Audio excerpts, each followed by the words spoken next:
Okay, children, continuing ahead with the numericals. Now, we have done till question 40. Now we will look at question number 16.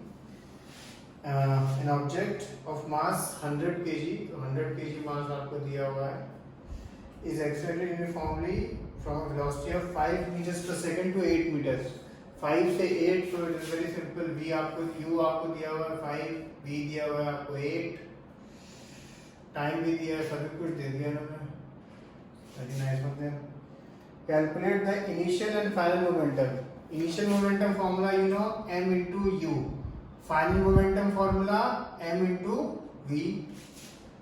And third thing is also find the force. Force formula very simple. F is equal to m into a, and a can easily be calculated because he has given you everything in the question. V, U, T, everything is there. Okay. Question 16 is very straightforward. Now question number 18.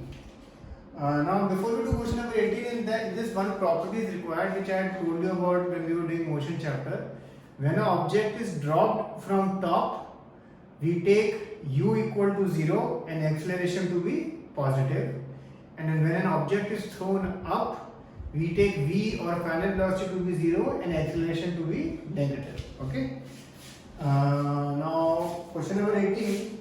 How much momentum will a dumbbell of mass 10 kg, तो mass 10 kg दिया हुआ है, will transfer to the floor if it falls from a height of 80 centimeter. अभी जो height है is actually distance in this, okay, and this 80 obviously will convert into meters, so 80 upon 100. Take its downward acceleration to be 10 meters per second square. So acceleration downward we will take 10 meters per second square and positive. U, as I told you, will be 0 in this.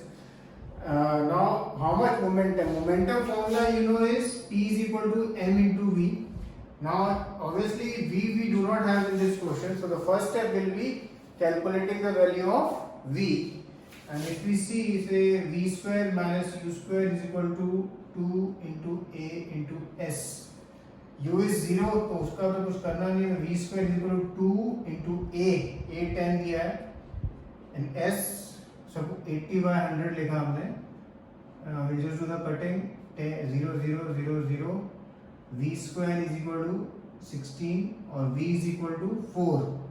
V आपका आ गया 4 meters per second. And once you have V, you can easily calculate momentum by doing the formula. Okay. So in this question, we had to use that property, and if you forgot about that property, then it will be an issue. So just remember, in many sums, you will see how the chapters are linked. Okay, one thing which we have learned in one thing may be used in another. Okay. Now, on page 139, we are now additional exercises. First, we are just discussing A1. The following is the distance timetable of an object in motion. Time दिया है 0 seconds, then distance 0 meters, then time दिया है 1 second, then 1 meter, 2 seconds में 8 meters, 3 seconds में 27 meters. If you see, every second उसका distance जो travel कर रहा है वो बढ़ता जा रहा है. Okay? So what conclusion can you draw about the acceleration? Is it constant, increasing, decreasing, or 0? So if you see this, you can easily judge whether it is accelerating or it is going at the same speed or 0 acceleration. So just write whatever you think is the correct answer, and depending on what you write in the first, whether it is constant, increasing, or decreasing, you can write about the forces, whether the forces are increasing or decreasing or the forces remaining the same. Okay, so this is A1. Question number 2, A2. This is a solving question. Two persons managed to push a car of mass 1200 kg at a uniform velocity along a road. The same motor car can be pushed by 3 persons to produce an acceleration of 0.2 meters per second square. What force does each person push the motor car? In this, it is pushed by 3 persons. The 3 persons is given to confuse you basically. You just have to ignore that. Just remember one thing. Mass is given 1200 kg. By 3 persons to produce an acceleration of 0.2 meters per second square. Last step, they have asked you to find the force. The force, just use the formula. F is equal to m into a. And whatever the answer is, just write it. Okay? This is A2. A3, a hammer of mass 500 grams. And this grams, of course, you will convert it into kg by dividing. is moving at 50 meters per second and strikes a nail, the nail stops the hammer in a short time of 0.01 seconds. So it is moved. The hammer was moving with a speed of 50 meters per second. तो वो दिया है आपको initial, final 0 है. Time आपको दिया है 0.01 second. सब कुछ दिया है इन्होंने, काफी अच्छे हैं. What is the force? Force formula is m into a. मास आपको दिया हुआ है 500 upon 1000 आप लेंगे. Acceleration formula v minus u upon t. Here also everything is given. Just substitute everything and the answer will come. One thing I just want to tell you. Suppose in some, not in this. Suppose in some sum it is like this. Okay. 14 upon 0.02. The easiest way to solve this sum after this step is 14 upon 2 by 100 करो इसको, and वो 100 फिर 14 को ऐसे ही रखना है, वो 100 को ऊपर ले जाना है. Okay, and then you can easily cut it and जैसे आ जाएगा आंसर. Actual division वगैरह करने जाओगे तो it will be very complicated. Okay, so this way it is a faster way to do the sum. The last sum A4. A motor car of mass 1200 kg दिया है आपको, moving along a straight line with a uniform velocity of 90 km per hour. 90 km per hour आपको दिया है, ये speed से जा रहा है, यानी आपकी इनिशियल वेलोसिटी है. Its velocity is slowed down to 18 km per hour. वो स्लो हो गई, 18 km per hour हो गई in 4 seconds. टाइम भी दिया है आपको.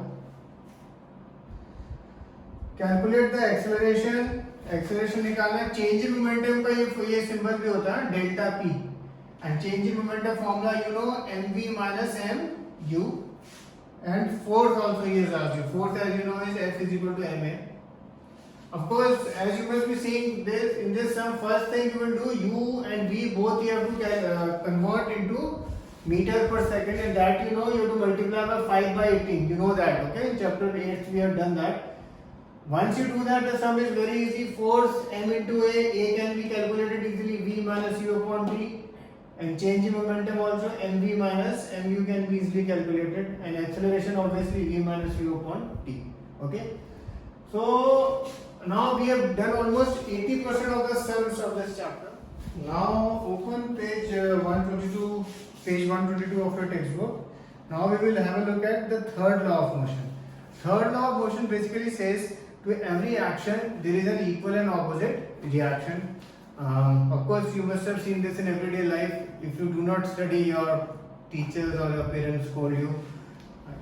Anyway, so here a few examples are there. If you see in say figure 9.11, now many times you must be thinking, when we shoot a gun, okay, shooting a gun is also a sport, okay. If you can just aim, then why can't anybody can, if you have that telescopic thing, right, with which you can take a aim and shoot at whatever target you want. So why can't everybody just shoot it and get a prize, because it is so easy to look at the target. But what happens is, whenever we are shooting, there is a recoil. When we press the trigger, our hand moves, there is a recoil, there is a reaction, because the force at which the bullet goes, and it gives a big reaction or a push to our hand and to our shoulder, and depending on your ability to absorb that, your bullet will strike the target. So that's a reaction.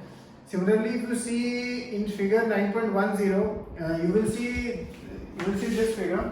Okay, now this is a kind of a it's a spring balance, and basically when we here you can read the scales, okay, how much force is being applied. So if you push it, if you pull it from one direction, so whatever force is resisted here, it is resisted here also. So this also shows a reaction. Similarly, if you see this child, when he is going to the dock from the boat, when he pushes it with his legs, then the boat will also go in the backward direction. Okay, so all these instances show the third law of motion. Similarly, if you see this figure 9.13, if they have a sack, these two kids are playing and they have a sack with them, and if the boy throws the sack towards the girl with a great force, then the girl will be pushed back. And similarly, if the girl throws the sack to the boy with a greater force, he will also be pushed back. Okay. So basically, this is third law of motion. Just read about it.